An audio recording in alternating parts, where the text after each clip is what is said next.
Tu es un Dieu merveilleux, glorieux, tout-puissant. Seigneur, nous l'avons goûté, mais nous ne voulons pas retourner en arrière, nous voulons aller d'avant.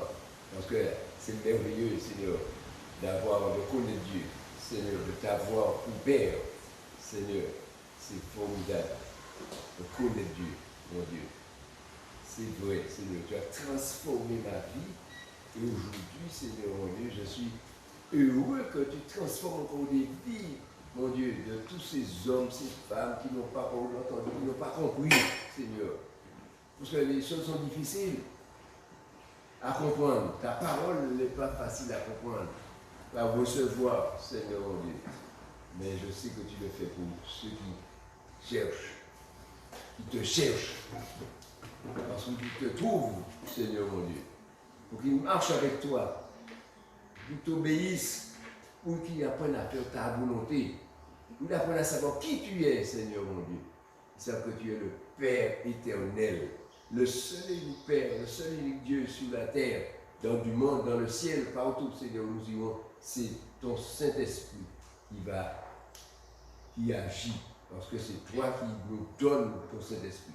Quand nous ouvrons la bouche, Seigneur, c'est merveilleux. Parce que ton esprit est là pour nous conseiller, mon Dieu. Qu'est-ce qu'un homme, mon Dieu, qui fait toutes sortes de choses mauvaises, et que un jour tu lui donnes ton esprit, Seigneur. Tu es merveilleux. Tu es bon. Parce que quand on cherche la bonté, Seigneur, mon Dieu, tout le monde parle de bonté, mais Seigneur, il n'y a que toi, le bon, mon Dieu. Parce que tu donnes et tu ne nous demandes rien en retour, Seigneur mon Dieu. Tu n'accuses personne. Tu pardonnes tout, Seigneur mon Dieu. Parce que tu aimes, tu es amour, Seigneur. Tant de gens qui souffrent, mon Dieu, qui ne te connaissent pas. Et c'est ce que nous voulons, Seigneur, c'est que quand nous parlons, que ceux qui entendent comprennent. Mais Seigneur, mais ce n'est pas facile parce que le cœur de l'homme est difficile, Seigneur, pour arriver à atteindre. Je sais que tu sais ça, Seigneur, mon Dieu, mais je le dis, mais je le vois, je le sens, Seigneur, mon Dieu, dans mon cœur, quand je vois les paroles qui sont prononcées, Seigneur, mon Dieu, que les gens méprisent, ça fait du mal, ça fait souffrir, Seigneur, mon Dieu. Mais je t'aime, Seigneur, mon Dieu, et je sais que tu feras encore, Seigneur, mon Dieu. Oui, Seigneur. Parce que le mon cœur, s'il comprenait, Seigneur, s'il comprenait, il n'aurait pas fait ce qu'il fait, Seigneur. C'est ça. Celui qui se met en colère, s'il savait ce que la colère peut apporter, il n'aurait se serait pas mis en colère. Il serait resté toujours sage, amour. Mon Dieu, il va rester, mon Dieu, calme et attendre. De te laisser faire, parce que c'est toi qui changes. Mais ce que nous désirons, Seigneur, c'est de voir le changement, Seigneur, qu'il y a. Nous avons encore une commune, Seigneur. Seigneur, j'ai appris depuis longtemps que tu m'as dit que le monde rouge t'appartient, que tu aimes le monde rouge. Et Seigneur, nous voulons voir ce que tu vas changer dans cette commune, Seigneur. Oui, changer, Seigneur. Car nous voyons que cette communauté, Seigneur, est liée, on n'arrive pas à trouver la solution. Je dis, Seigneur, il y a tant de gens qui t'aiment, mais Seigneur, mais ils ne savent pas comment utiliser cet amour qu'ils ont pour toi, Seigneur, mon Dieu. Mon Dieu. Alors, étends ta main, Seigneur, et aide-nous à trouver les mots qu'il faut pour qu'ils arrivent à changer, Seigneur, mon Dieu. Pour qu'ils arrivent à devenir des frères, des sœurs, Seigneur mon Dieu, des parents, pour qu'ils fassent partie de la même famille, la famille de Dieu, Seigneur. Ce que nous désirons, Seigneur mon Dieu. Oui, Seigneur. Il y a des combats, des luttes, mais, mon Dieu, les choses ne sont pas faciles. Mais nous allons continuer, Seigneur mon Dieu. Mais je te bénis pour ceux qui sont là, pour ceux qui écoutent de loin, mon Dieu. Ceux qui vont entendre cette parole que tu as dit aujourd'hui, Seigneur mon Dieu, et qu'ils vont prendre conscience et changer leur attitude, Seigneur, vis-à-vis de toi. Je bénis ton nom. Je te loue parce que tu es Dieu et tu règnes, mon Dieu. Et tu as fait de nous des gens importants, Seigneur, pour que nous puissions parler au nom de Jésus-Christ, qui est venu pour nous sauver, nous des pécheurs, Seigneur. Et tu nous pardonnes parce que tu nous aimes.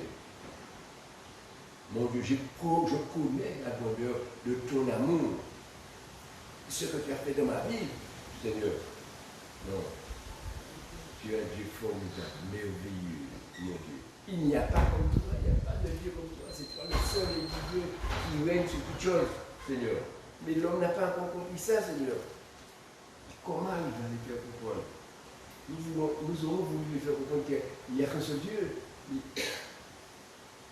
Il n'arrive pas à comprendre. Et nous allons encore donner des mots aujourd'hui que tu as préparés, que tu m'as donnés, Seigneur, pour que nous puissions comprendre. Car nous bénissons ton nom, Père. Nous te louons pour ce que tu fais, Seigneur. Bénis chacun de nous qui sommes là, Seigneur, mon Dieu. Bénis nos familles, nos enfants, ma soeur qui priait pour ses enfants, Seigneur, mon Dieu. Parce que quand ça, ses enfants, Seigneur, mon Dieu. Nos enfants, à tous, Seigneur, mon Dieu. Tu sais combien c'est difficile à me faire grandir un enfant maintenant comme enfant. Non, mon Dieu, il n'y a plus d'enfants. Parce qu'ils sont grands avant l'âge. Alors, ça nous attriste. Quand nous voulons les redresser, ce n'est pas facile, Seigneur, mon Dieu. Surtout les lois qu'on a mis encore pour empêcher les gens d'agir avec discipline pour vis-à-vis des enfants, Seigneur. Alors que les enfants ont besoin de discipline, ils ont besoin pour vivre. Pour qu'ils vivent dans la sainteté, vivent dans l'obéissance, dans la compréhension des choses. Seigneur, agis pour nous, s'il te plaît. Nous t'aimons, Seigneur, nous t'aimons. Et tu nous as appris à t'aimer. Parce qu'avant, on n'aimait pas. On faisait ce qu'on voulait. Mais maintenant, non, Seigneur, nous sommes alliés dans ta parole. Nous avons lu ta parole, nous avons pris connaissance et nous savons ce qu'il y a dedans, Seigneur. La puissance qu'il y a dans cette parole, Seigneur. Nous restons attachés là, Seigneur, dans la parole que tu as donnée, que tu as envoyé ton Fils nous apporter. Et nous croyons à la mort et à la résurrection de Jésus. Nous croyons que nous faisons partie, Seigneur, que nous sommes ressuscités avec Jésus et que nous faisons partie de la famille de Dieu. Nous sommes enfants de Dieu, nous sommes disciples de Christ, serviteurs du Père qui nous utilise pour ouvrir la bouche de parler en son nom. Seigneur, si je suis là aujourd'hui, Seigneur, c'est en ton nom. Je viens ouvrir la bouche et parler. Ce n'est pas en mon nom. Car je ne sais rien, je ne connais rien, Seigneur. Mais tu me donnes l'intelligence qu'il faut par ton esprit qui habite en moi, Seigneur. Merci. Merci. Merci. Et bénis, Seigneur, l'humanité. Bénis ceux qui écoutent ce message, Seigneur mon Dieu, et qui nous reçoivent cette parole, que cette parole puisse faire quelque chose d'important dans nos vies aujourd'hui, pour qu'il transforme, change de vie, au nom puissant de Jésus-Christ. Amen. Et soyez bénis, Jésus. Voilà. Et en ce matin, un passage dans la Bible, dans le livre de Romains, Romains 10, à partir du verset 1.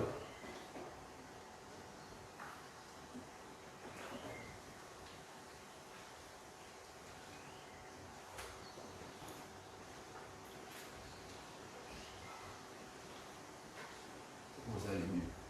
Merci. Guérison, ça va bien. Le mauvais temps. C'est arrivé. Le monde de sable. La guérison est arrivée. Parce que j'arrive à parler. Le monde de sable qui fait ça. À parler comme il faut. Bon, alors, dans le livre de Romains, chapitre 10, verset 1. Mes frères, Paul j'y parle. Mes frères, le vœu de mon cœur et ma prière à Dieu pour eux, c'est qu'ils soient sauvés.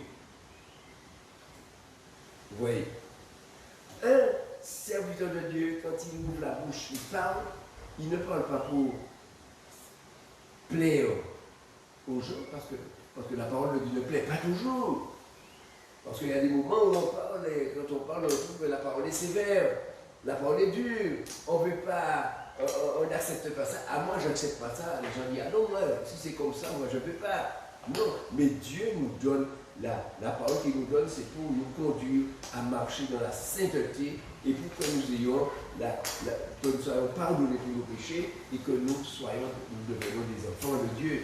Que nous devenons des enfants de Dieu. Dieu sur la terre, nous sommes là et nous sommes enfants de Dieu et nous vivons sur la terre et le péché n'a plus de pouvoir sur nous. Parce que nous qui avons accepté Jésus, le péché n'a plus de pouvoir sur nous. C'est nous qui laissons dans nos vies, nous voyons comment nous commençons à nous irriter, nous commençons à nous fâcher, nous commençons à avoir de mauvaises pensées et machin comme ça. Mais lorsque nous avons la parole de Dieu, que nous lisons la parole de Dieu, nous disons, non, la parole de Dieu me dit que je ne dois pas me mettre en colère. La parole de Dieu me dit que je ne dois pas faire ceci, je ne dois pas faire cela. Alors, moi je fais comme la parole de Dieu dit, que je demande à Dieu. Et quand j'ai un problème, je demande à Dieu son avis. L'Esprit de Dieu vit en moi, je demande à l'Esprit de Dieu. Est-ce qu'il faut que je fasse ça? Parce que communion avec Dieu. Parce que celui qui a l'Esprit de Dieu, il a communion avec Dieu, il est en communion avec Dieu. Partout où il passe, il a Dieu avec lui. Et quand il arrive, il y a quelque chose, il réfléchit. Seigneur, qu'est-ce qu'il faut que je fasse? Et le Seigneur donne la réponse. Lui dit ce qu'il doit faire. Parce que le Seigneur ne le laisse pas sans machin. Parce que pourquoi? Il fait confiance à Dieu. Parce que nous devons faire confiance à Dieu. Et si nous faisons aujourd'hui à un homme de dire faire confiance à Dieu, ah oui, mais moi je ne peux pas faire confiance à Dieu parce que moi j'ai mes petites affaires à côté. Parce que les gens, ils ont toujours des petites affaires, des combines. Ils ont préparé.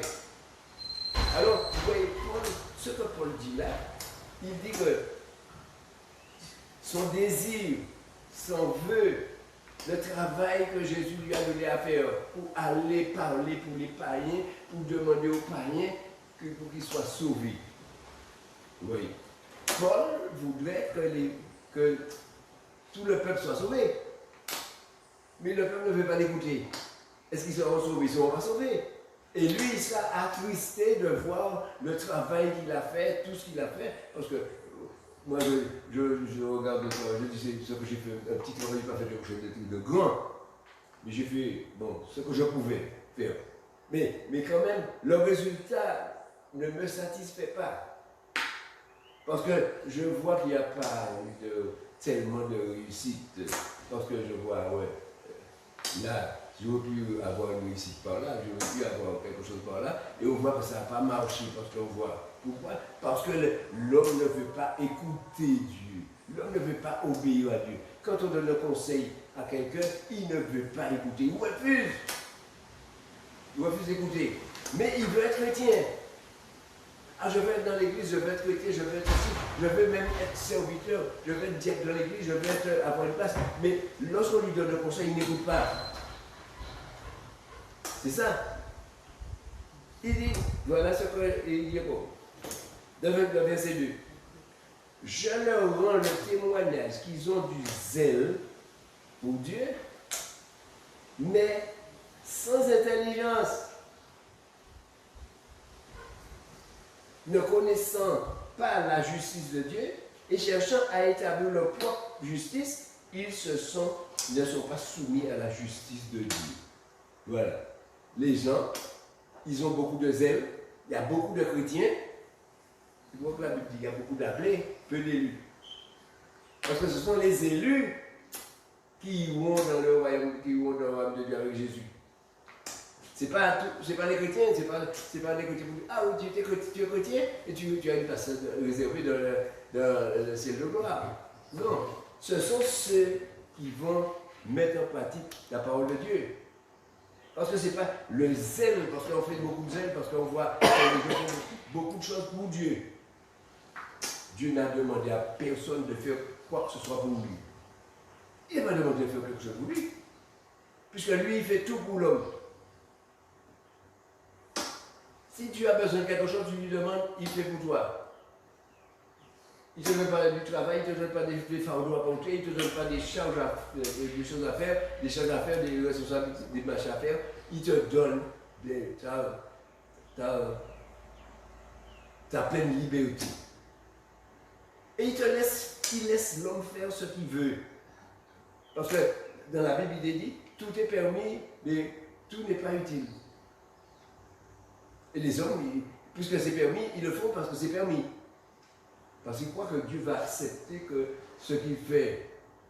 Alors, ils veulent faire des choses pour Dieu, ils disent, ah, je vais faire ça pour Dieu, et ceci, cela. Mais ce n'est pas Dieu, Dieu n'a pas demandé. Dieu, la seule chose que Dieu lui demande, c'est mettre en pratique la parole de Dieu. Quand Paul dit, il veut que tous les hommes soient sauvés, c'est qu'il veut porter ce qu'il dit, venir dire aux hommes ce que Jésus a donné, et parler de ce que Jésus a dit, et pour qu'eux, ils soient sauvés. Avec ça, tu es sauvé. Avec ça. Mais si tu ajoutes des choses, tu n'es pas sauvé à cause de ce que tu as ajouté. Mais on veut ajouter, on veut faire du zèle. On veut montrer sa grandeur religieuse, sa grandeur dans la connaissance et tout ça, pour montrer qu'on connaît, on sait. Alors que Dieu ne nous a pas demandé ça, il nous demande seulement de mettre sa parole en pratique. Et c'est pourquoi il y en a beaucoup qui ne seront pas sauvés. Mais il ne faut pas qu'ils critiquent, qu'ils disent que c'est à cause du prédicateur, il ne faut pas dire que c'est à cause du pasteur, il ne faut pas dire que c'est à cause de... Non, c'est à cause de la conduite que nous avons, nous chrétiens. Quelle conduite tu as? Comment tu te comportes devant Dieu? Et voici la parole est devant toi. Est-ce que tu as mis en pratique la parole qui a été donnée? Non. C'est vrai, non. Par exemple, je dis que des fois, on est attristé. Parce que le comportement de gens on dit, ah ouais, c'est un frère, c'est une sœur. Et puis on voit le comportement, on voit que le comportement a pris tellement de dérives, tellement de marche arrière et tout. On commence à se poser des questions. Qu'est-ce qu'on a fait? Quelle est l'instruction qu'on lui a donnée? Est-ce qu'on lui a donné la bonne parole?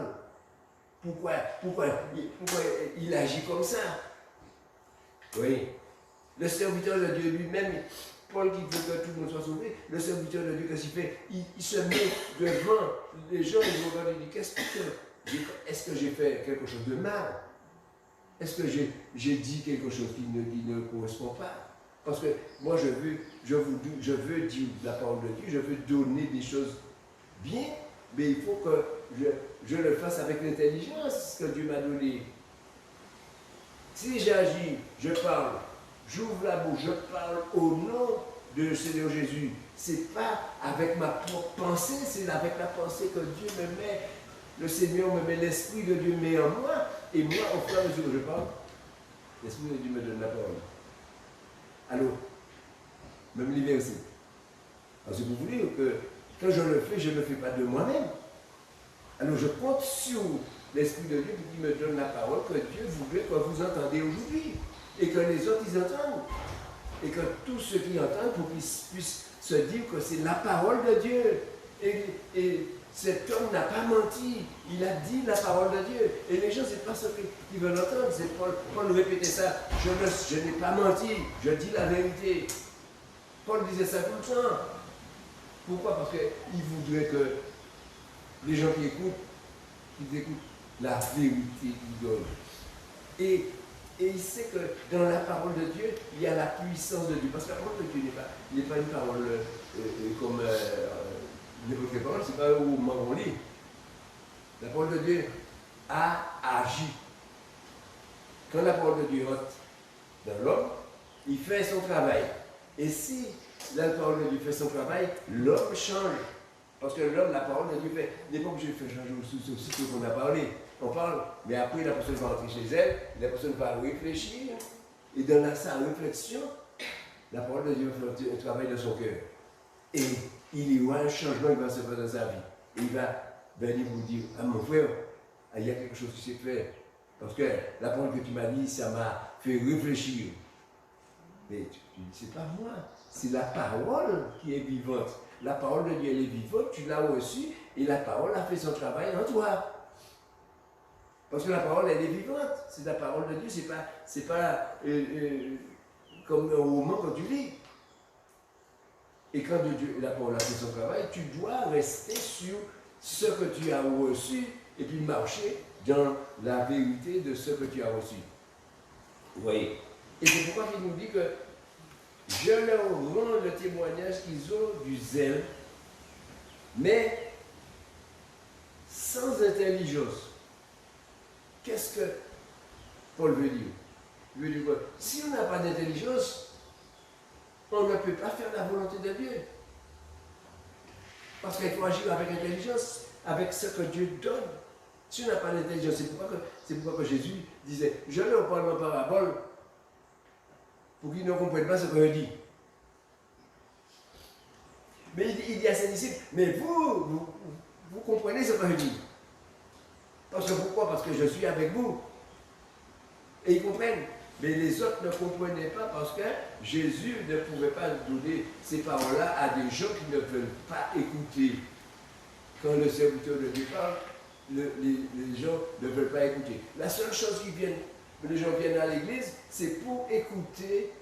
Dieu va te bénir aujourd'hui. Aujourd'hui sera ta guérison. Aujourd'hui sera ton salut. Aujourd'hui tu vas recevoir une fortune.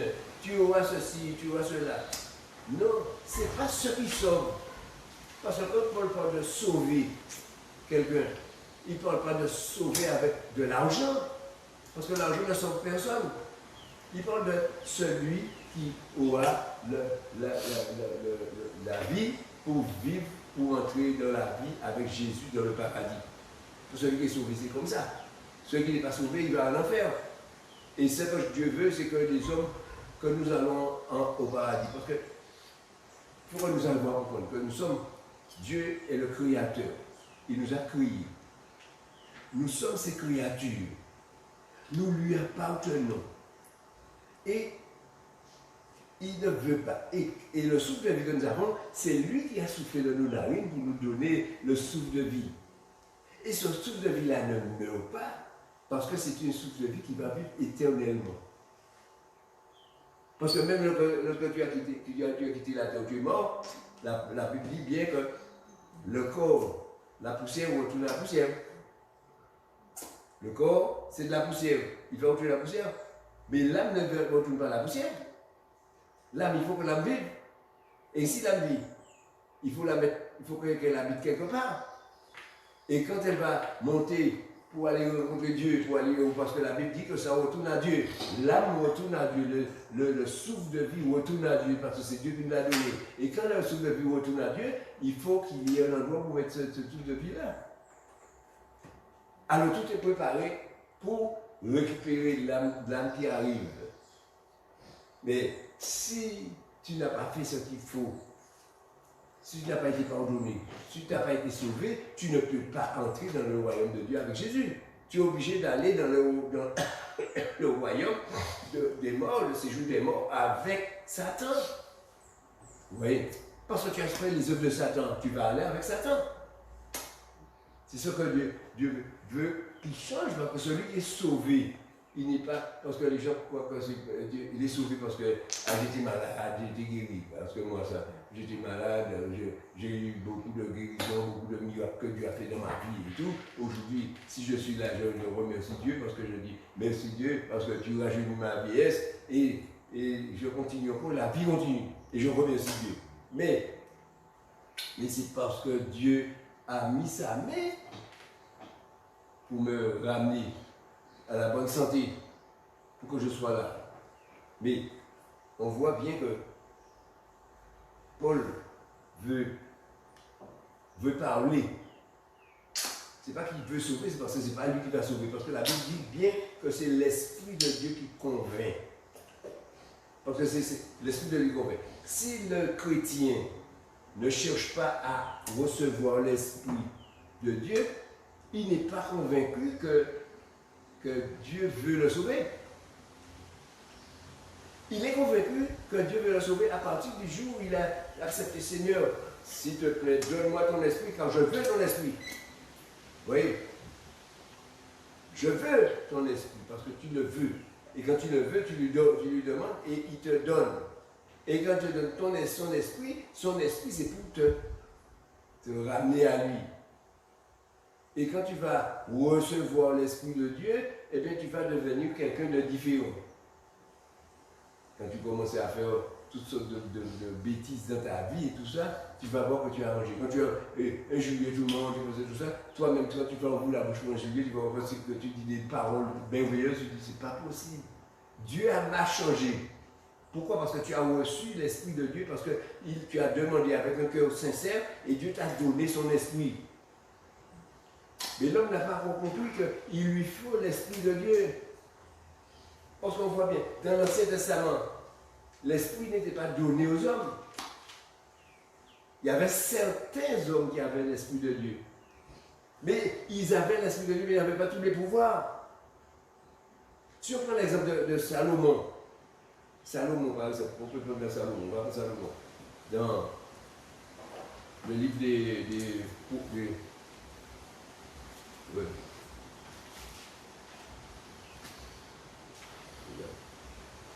Je cherche. Vous y avez juste là? Ça va bien. Chronique.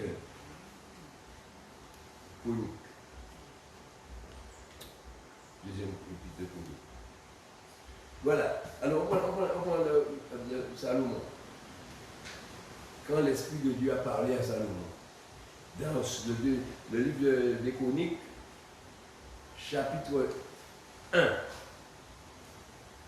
verset 7, il nous dit, quand Salomon a été nommé roi en Israël pour remplacer son père David, c'était pour lui une grande responsabilité. Autant mais tu arrives voir, c'est pourquoi que lorsque nous cherchons, il y a des présidents, ils sont devenus présidents, mais quand ils sont arrivés présidents, lorsqu'on voit comment les choses arrivent devant nous, nous commençons à voir qu'il n'agit pas comme un président. Comme un roi, le président c'est un roi, parce que c'est lui qui est le maître du pays. Mais on va voir que quand Salomon arrive, Salomon est devenu roi. Il commence à réfléchir. Comment je vais faire pour moi diriger le pays? Je ne vais pas diriger mon papa. Parce que diriger son papa, c'est la guerre tout le temps. Parce que son papa, c'était un guerrier. Son papa a battu. Parce qu'il a combattu pendant toute pour garder, pour que Israël soit mis en sécurité. Parce qu'il était toujours en guerre. Pour mettre Israël en sécurité. Mais voilà Salomon qui arrive. Et Salomon, il faut qu'il soit un roi. Pour diriger le pays. Et quand il arrive, pendant la nuit, dans le chapitre verset 7, pendant qu'il dormait, Dieu apparut à Salomon et lui dit, demande ce que tu veux que je te donne. Salomon répondit à Dieu, tu as traité David mon père avec une grande bienveillance et tu m'as fait régner à sa place. Maintenant, éternel Dieu, que ta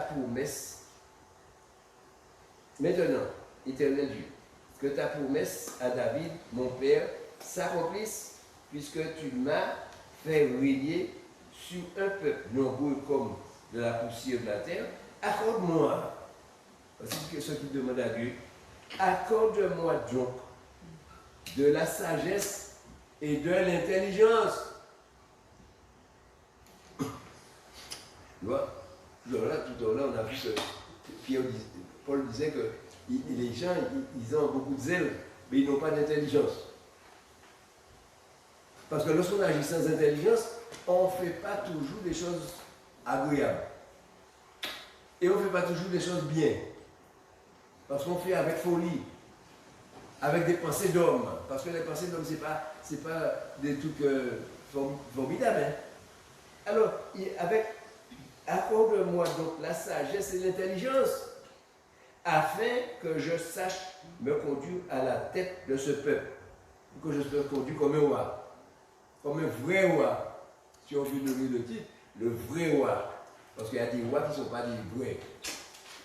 Hein?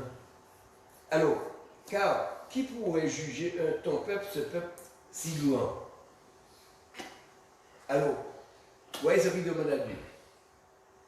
Parce qu'il y a beaucoup de gens qui commencent à demander, ils commencent à demander des millions, des milliards.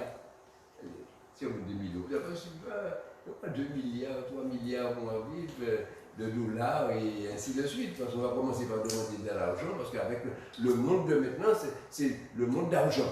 Il va commencer à demander de l'argent, à demander des habits, des châteaux et des trucs comme ça, ils vont demander. Mais Salomon demande pour diriger le peuple. Il demande seulement l'intelligence et la sagesse. Ça, c'est important.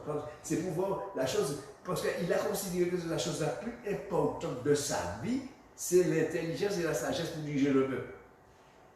Il n'a pas pensé à l'argent, il n'a pas pensé à la gloire, il n'a pas pensé à lui donner, non. Il n'a pas pensé à tout ça. Il a pensé ce qui est nécessaire, c'est pour moi savoir comment je vais faire pour diriger ce peuple. Vous voyez? Et c'est pour ça que on peut prendre des exemples. Parce qu'on a vu, moi j'ai vu, Dieu a donné à des gens qui demandaient, Seigneur, s'il te plaît, pour moi monter mon entreprise. Ah, ils sont pressés pour monter une entreprise et tout ça et tout et tout. Alors, ils ont fait des démarches, l'État leur a donné de l'argent et tout, mais 6 mois après, ils étaient déjà faillites. Pourquoi? Parce que lorsqu'on leur a donné des conseils, ils n'ont pas écouté les conseils qu'on leur a donnés. Ils ont vécu leur propre vie parce qu'ils ont commencé à faire des folies pour faire ce qu'ils veulent. Ils n'ont pas pensé à demander à Dieu l'intelligence pour savoir comment diriger ça. Comment gérer ça? Comment gérer? Parce que lorsqu'on a quelque chose, une responsabilité, on doit pouvoir gérer la responsabilité. Non? Ils n'ont pas pensé à ça. Ils ont pensé à l'argent qu'ils vont recevoir de l'État. Et lorsqu'on a reçu l'argent de l'État, on commence à s'acheter une belle voiture neuve, on commence à s'acheter de beaux meubles et ceci, de cela. Et ce qu'on t'a donné, l'argent qu'on t'a donné, c'est pour ton entreprise. Et pourquoi tu verses dans notre entreprise, garde-le dans ton entreprise, et quand ton entreprise va rapporter de l'argent, tu vas pouvoir t'acheter une voiture, tu vas pouvoir t'acheter ce que tu veux.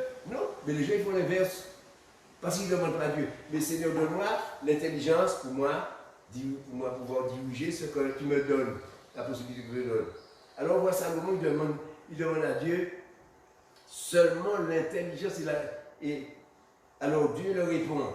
Dieu dit à Salomon, puisque c'est là ce qui est dans ton cœur, que c'est dans son cœur que c'est sorti, ça, c'est pas quelque chose qu'il a inventé, il a mûrement réfléchi, ça a dormi dans son cœur, et il s'est demandé comment il va faire, comment je vais faire, comment je vais faire. Alors, puisque c'est ce que tu as dans ton cœur, puisqu'on voit la différence entre ton cœur et ton esprit, que c'est ce qui est dans ton esprit, dans ton cœur, il y a autre chose. Mais lorsqu'on a la chose dans son cœur, c'est quelque chose qu'on porte, qu'on voit que c'est quelque chose de très important, et qu'on le garde dans son cœur pour pouvoir dire à Dieu, voilà ce que... C'est parce que lorsqu'on arrive devant Dieu pour dire à Dieu, je veux changer d'attitude, je veux changer de vie, mais il faut que ça soit dans ton cœur, que ça sorte. Ce que tu as dans ton cœur, tu dis, je veux changer de vie, Seigneur, je veux recevoir ton esprit. Tu te vides de ce que tu as en toi devant Dieu. Et quand tu t'es vidé, le Saint-Esprit viendra habiter en toi. Et quand le Saint-Esprit te prendra la conduite de ton corps, eh bien toi, tu seras émerveillé. Tous les jours, tu diras merci Seigneur. Quand tu dors, merci Seigneur. Quand tu te lèves le matin, tu vois, merci Seigneur. Tu es déjà content, tu es déjà heureux. Tu sais que tu vas passer une bonne journée, une belle journée, parce que tu as l'Esprit de Dieu avec toi, parce que l'Esprit de Dieu va te diriger. Mais le chrétien, il croit qu'il est chrétien, il vit sa vie, et puis il va mener sa petite vie comme il veut, et tout ça, et puis qu'il va empêcher, et il ne va pas chercher l'Esprit de Dieu, parce que l'Esprit de Dieu nous invite à faire la volonté de Dieu. Quand nous faisons quelque chose qui est mal, l'esprit, il nous appelle. Tout de suite. Ah, on s'arrête. On ne va pas plus loin. On s'arrête là. On dit non, il faut qu'on fasse de tout. Je ne vais pas continuer. Parce que l'esprit de Dieu m'a rappelé pour me dire que ce que je veux faire n'est pas bien. Vous voyez? Alors, puisque c'est ça, il dit, le verset 11, Dieu dit à Salomon, puisque c'est là ce qui est dans ton cœur, puisque tu ne demandes ni richesse, ni des biens, ni de la gloire, ni de la mort de tes ennemis, ni même une longue vie, et que tu demandes pour toi de la sagesse et de l'intelligence afin de juger mon peuple, sur lequel je t'ai fait régner, alors la sagesse et l'intelligence te sont accordées. Oui. La sagesse et l'intelligence te sont accordées. C'est ce que tu as demandé. Ah, c'est déjà une grande satisfaction pour Salomon de recevoir cette sagesse. Mais Dieu sait qu'un homme ne peut pas régner, un roi ne peut pas être pauvre et puis régner sur un peuple. Si un roi est pauvre et puis il règne sur un pauvre, sur un peuple, c'est que le pays est pauvre. Oui. Dieu lui dit, je te donnerai en outre de la richesse. Tu vois encore de la richesse. Parce que pourquoi? Avec l'intelligence que je te donne, avec la sagesse que je te donne, tu seras capable de bien gérer la richesse que je te donne. Oui, parce qu'on a besoin de la sagesse, de l'intelligence pour gérer. Parce qu'on ne gère pas n'importe comment. Vous voyez, tu vois qu'il y a plein d'entreprises qui tombent en ruine et à la faillite et tout ça, parce que les gens, ils ne savent pas gérer. Et si tu demandes à Dieu la sagesse pour t'apprendre à gérer, ben, tu gères tes affaires et même les gens restent stupéfaits de dire comment il fait. Mais, vous voyez, comme n'en a jamais, et puis il dit, alors, et en outre des richesses, des biens et de la gloire. Il aura de la gloire. Comme n'en a jamais eu aucun de roi avant toi, et comme n'en aura jamais aucun jusqu'à après toi. Alors jusqu'à aujourd'hui, il n'y a jamais personne qui arrive au niveau de Salomon. Et les gens sortaient de loin. Pourtant, le courrier, ça n'allait pas loin, ça n'allait pas souvent. Hein. Ça fonctionnait pas souvent. Mais les gens sortaient de loin pour venir voir Salomon. Pour voir la gloire de Salomon, pour voir sa sagesse. Et pour voir comment il gérait les choses. Parce que c'était important ce que Dieu lui avait donné. Vous voyez, pourtant nous étions dans l'Ancien Testament. Dieu a donné tout ça à Salomon. Et nous, ce que Dieu nous donne, c'est plus important que ce que Dieu a donné à Salomon. Parce que Dieu ne nous a pas donné seulement la sagesse et l'intelligence, mais il nous donne son esprit. L'homme doit réfléchir sur ça. Si Dieu nous a donné, il n'a pas donné son esprit à Salomon, il n'a pas dit à Salomon, je te donne mon esprit. Il nous a donné son esprit. Et l'esprit de Dieu est capable de nous donner la sagesse. Et l'esprit de Dieu est capable de nous donner l'intelligence. L'esprit de Dieu est capable de nous donner la richesse. Il est capable de tout nous donner, la gloire, de nous donner tout. Parce qu'il est avec nous partout où nous sommes. Mais nous allons recevoir selon ce que nous pouvons faire. Parce que Dieu ne va pas prendre n'importe qui et puis le mettre à la tête du pays et puis il met telle personne à la tête du pays et puis il ne sait rien faire. Parce qu'il faut savoir faire, il faut avoir le savoir. Parce qu'il faut avoir de la connaissance, il faut avoir la science, il faut avoir tout ça. Le peuple périt parce qu'il manque la connaissance. C'est ce que la Bible dit. Parce qu'il manque la connaissance, parce qu'il n'a pas la connaissance. Dieu veut que nous ayons la science, la connaissance, et l'Esprit de Dieu est capable de nous donner ces choses-là que nous ne pouvons pas avoir. C'est pourquoi que il nous donne la parole de Dieu. Vous voyez?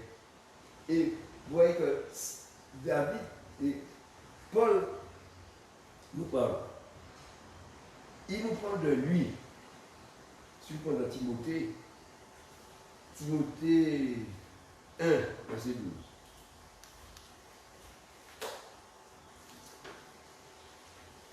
Timothée 1, verset 12. Il dit, le verset 12. Je rends grâce, verset 1, verset 12. Je rends grâce à celui qui m'a fortifié. À Christ, Jésus-Christ, hein? Notre Seigneur, de ce qu'il m'a jugé fidèle en m'établissant dans le ministère. Jésus a établi Paul dans le ministère. Alors que Paul était un assassin, un méchant, un rebelle, et il ne faisait pas la voie de Dieu. Il est heureux parce qu'il rentre là où il était et il dit, moi qui étais auparavant un blasphémateur.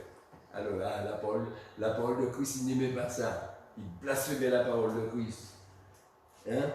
Et un persécuteur, il persécutait les chrétiens. Un homme violent qui ne pensait qu'à faire mourir ceux qui parlaient de Jésus. Mais j'ai obtenu miséricorde. J'ai été pardonné.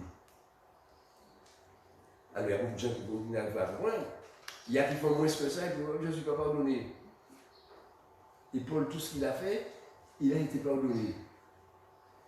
Parce que pourquoi? Parce que Paul a reçu de Jésus la parole, et Paul n'a pas résisté, il a compris ce que Jésus voulait lui dire.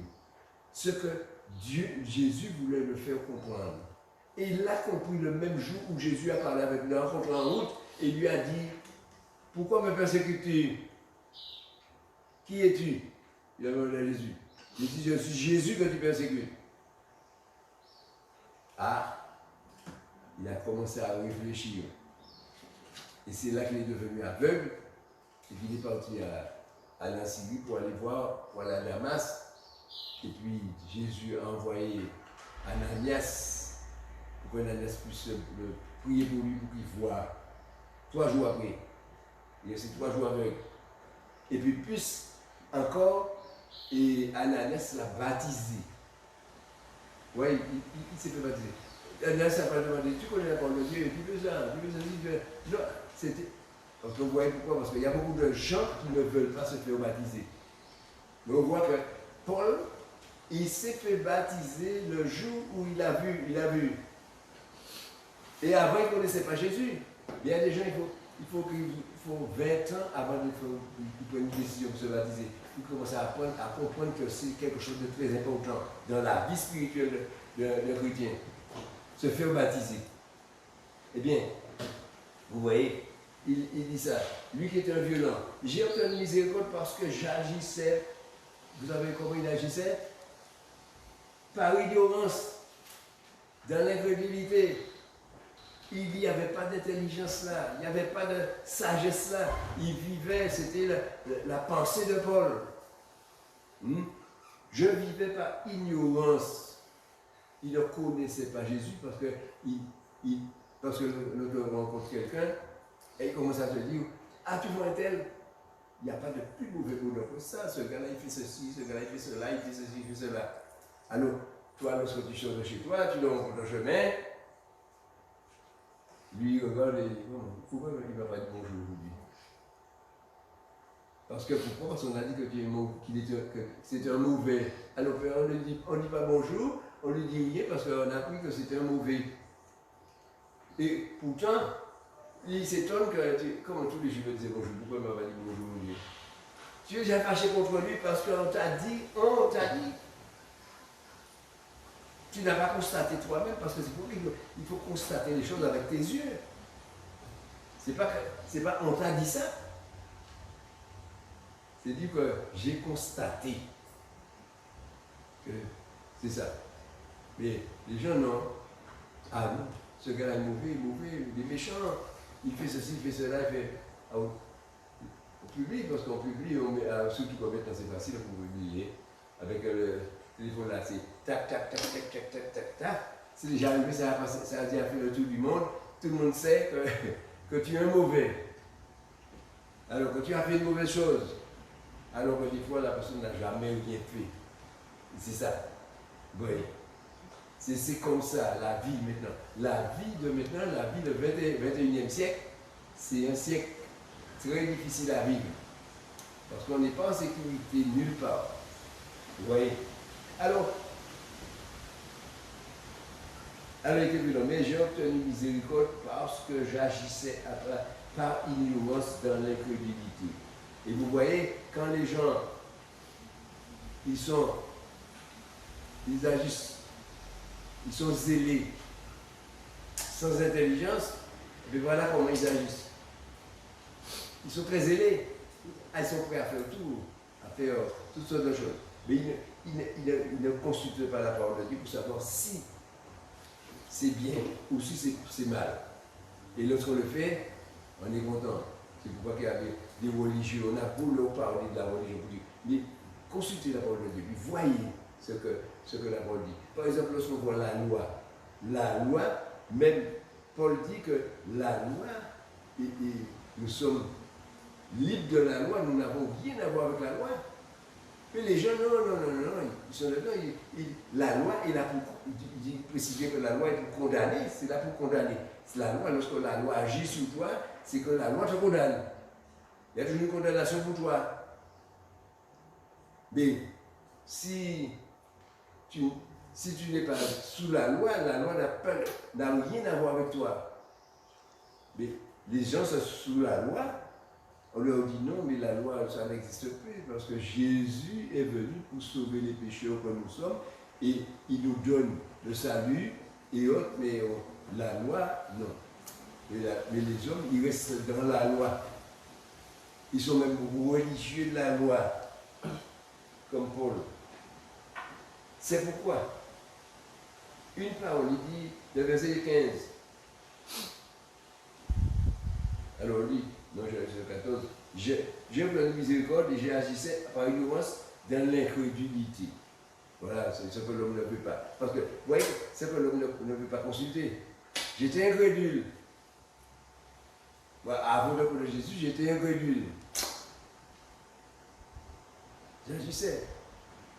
Je me souviens, le premier homme qui m'a porté l'évangile, hein, c'était un jeune homme. Je l'ai un peu rigolé avec sa parole. Il est toujours vivant. 107 ans. 107 ans. Duquel 107 ans il a maintenant. Il est venu de la parole. Moi, je n'ai pas écouté ce qu'il disait. Il a un peu rigolé ça, plutôt. Et c'est longtemps après que j'ai pris au sérieux cette parole-là qu'il m'avait donnée. Vous voyez, c'est ça.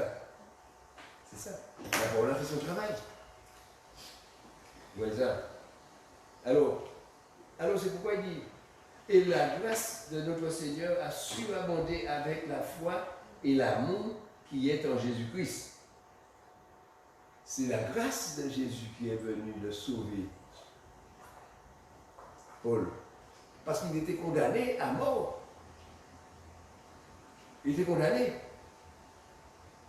Il y avait quelque chose qui était sur lui, il y avait la loi qui était sur lui, qui le dominait.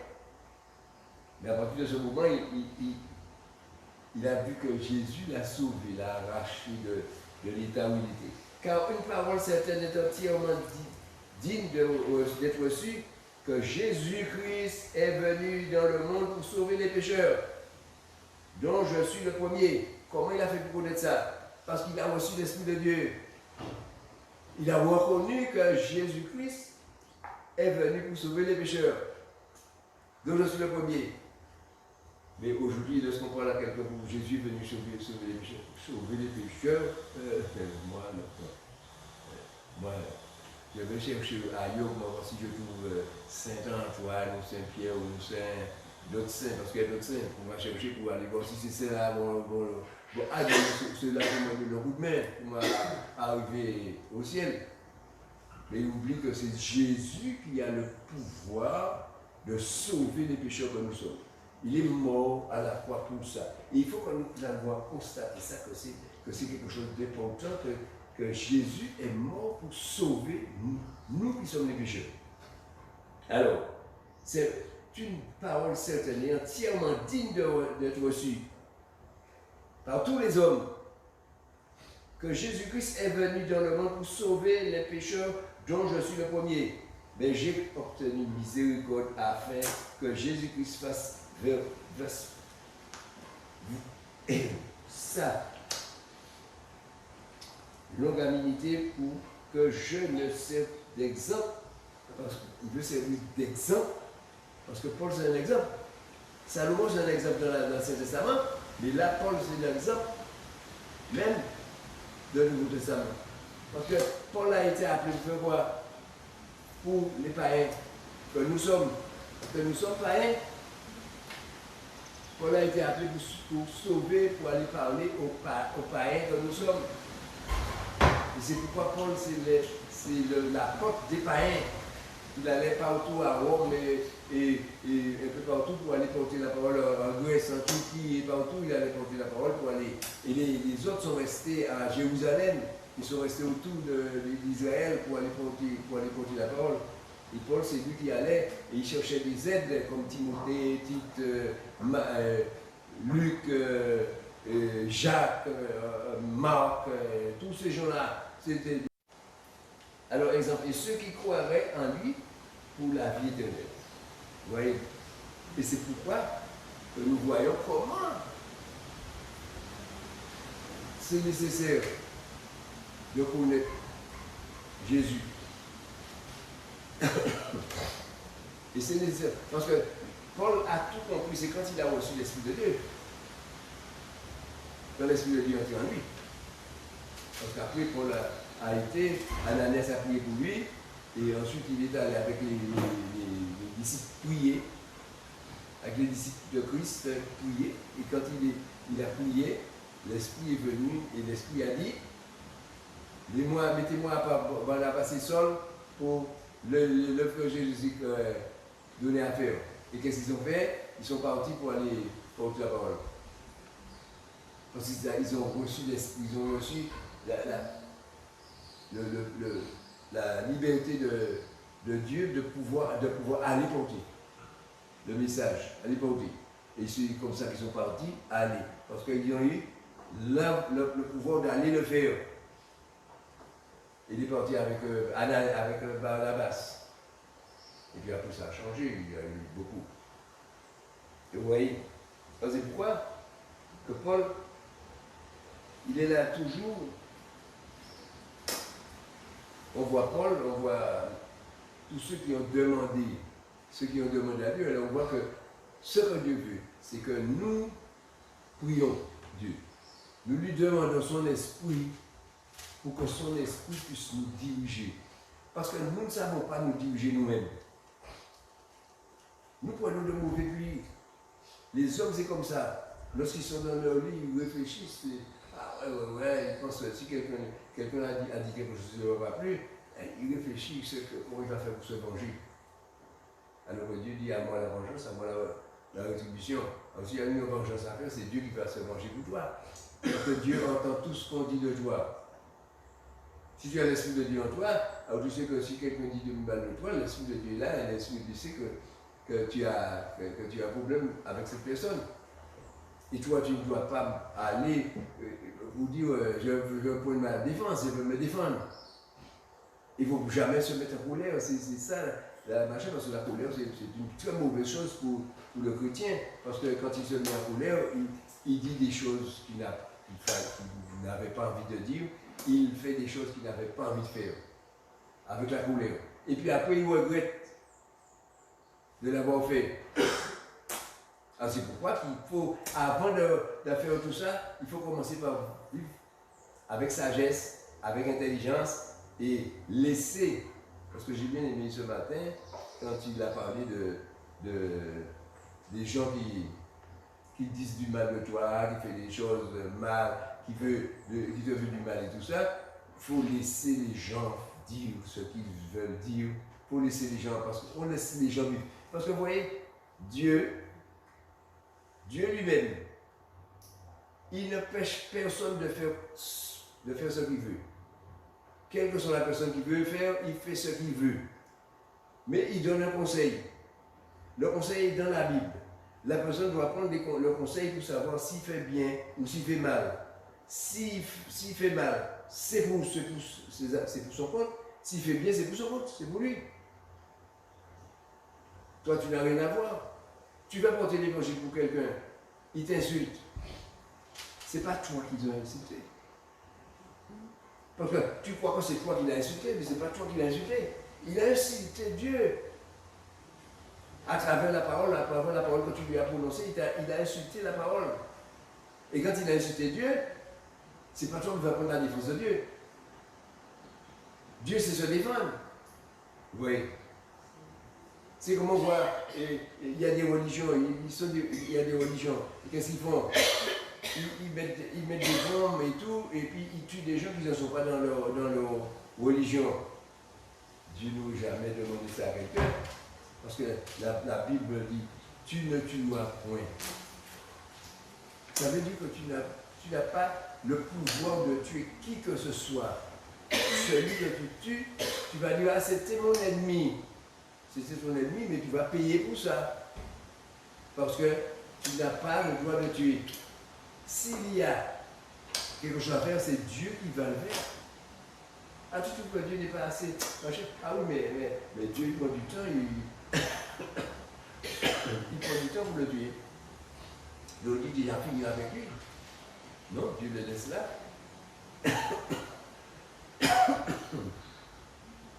Mais ce que Dieu veut, c'est que lui, il se repent et il devienne un chrétien. C'est ce que Dieu veut. Dieu ne veut pas de mal à quiconque, quel que soit. Et c'est pourquoi que nous ne pouvons pas demander à Dieu une malédiction pour quelqu'un. On a plus intérêt à demander une bénédiction pour la personne. Parce que le désir de Dieu, ce n'est pas de condamner le pécheur. Son désir, c'est de sauver le pécheur. C'est que le pécheur arrive à comprendre. Parce que l'homme n'a pas encore compris. L'homme cherche à comprendre. Oui. C'est surtout ça. Oui. Alors, oui, c'est ça. Envoyer la sagesse et l'intelligence.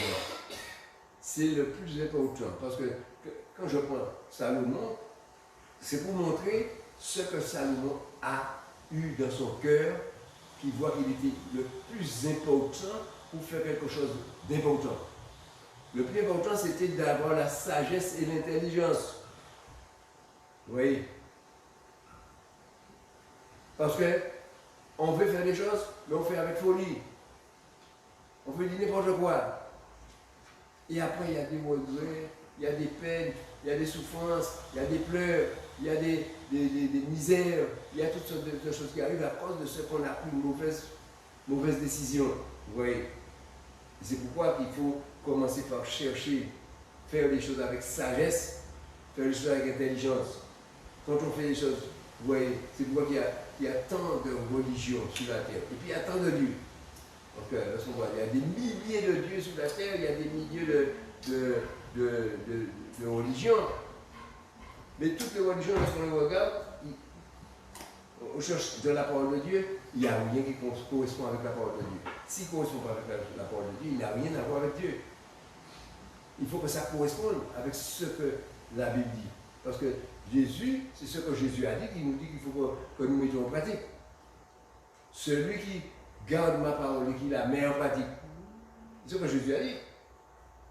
Mais si on ne la met pas en pratique, eh bien, il n'y a rien qui correspond avec la personne qui va dire je suis enfant de Dieu, ou je suis serviteur de Dieu, ou je suis ceci. Parce qu'il y a plein de serviteurs de Dieu, mais lorsqu'on regarde leur comportement, la façon dont ils vivent, ce qu'ils font, comme machin, on se dit, ça c'est pas un vrai serviteur. Parce qu'il y en a beaucoup. Et la Bible dit, parle de beaucoup